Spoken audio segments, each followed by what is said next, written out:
Welcome to all. In this video lecture, we are going to know about single phase half controlled rectifier for DC drives. The following details are explained: power circuit diagram, working explanation, waveform of output voltage and output current, expression for average output voltage. Single phase half controlled rectifier for DC drives is also called as semi-converter for DC drives.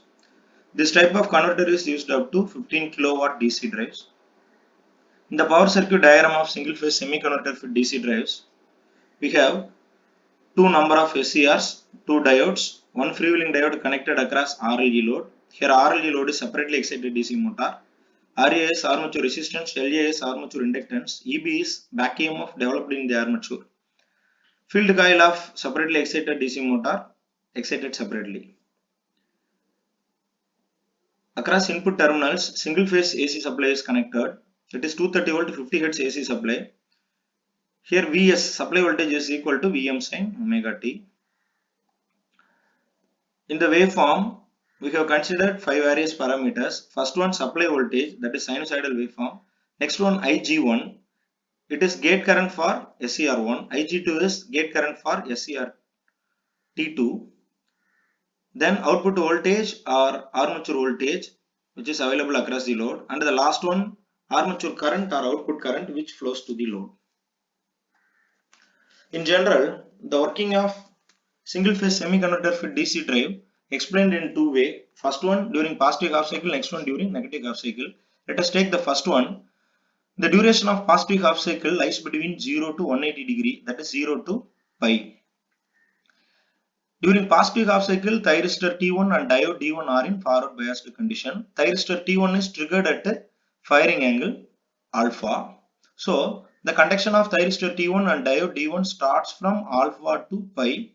At the time, thyristor T2, diode D2, freewheeling diode all are in reverse biasing condition.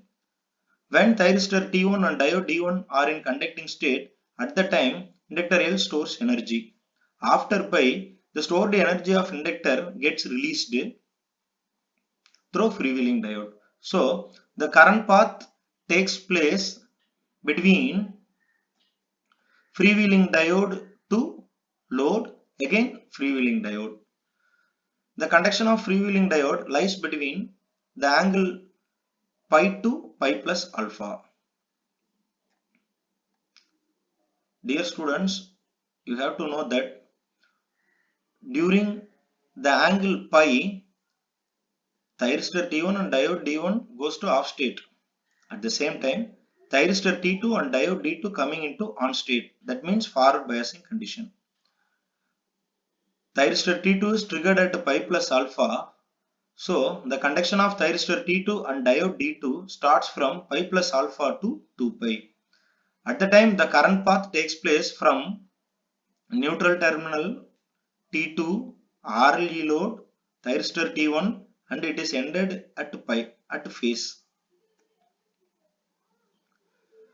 During the conduction of thyristor T2 and D2, again inductor L stores energy.